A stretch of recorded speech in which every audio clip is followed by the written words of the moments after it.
রাধে রাধে, হরে কৃষ্ণ।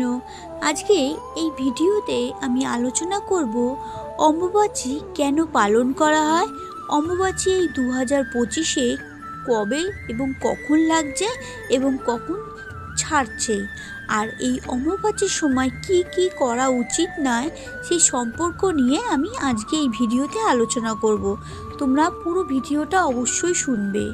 অম্বুবাচী লাগছে 2025-এ 22শে জুন রবিবার দুপুর 2:57 আর অম্বুবাচী শেষ হচ্ছে 25শে জুন বুধবার দুপুর 3:21।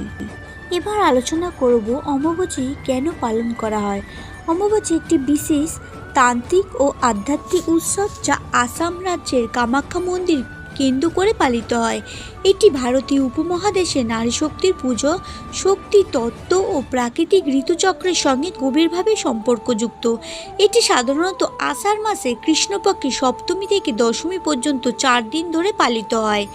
হিন্দু ধর্মে বিশ্বাস অনুযায়ী এই সময় মা ধরণী ঋতুবতী হন। কামাখ্যা দেবী হচ্ছেন মাতৃত্ব ও সৃষ্টির প্রতীক। এই সময় কামাখ্যা দেবীর গর্ভগৃহ বন্ধ থাকে কারণ দেবী বিশ্রাম নেন।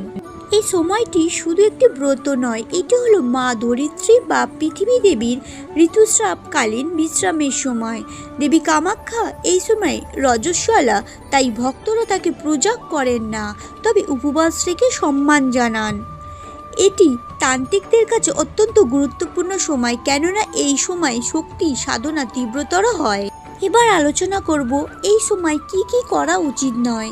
এই সময় করলে কোনো শুভ কাজ যেমন গৃহপ্রবেশ, বিবাহ ইত্যাদি করা উচিত নয়।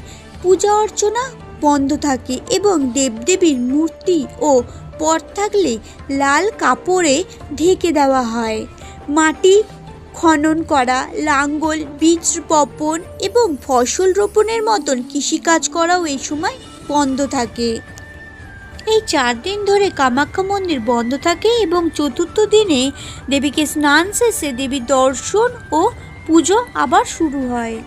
ভিডিওটা যদি ভালো লাগে অবশ্যই একটা লাইক করবেন আর সঙ্গে কমেন্টে লিখবেন জয় কামাখ্যা দেবী। সবাই বলুন রাধে রাধে, হরে কৃষ্ণ।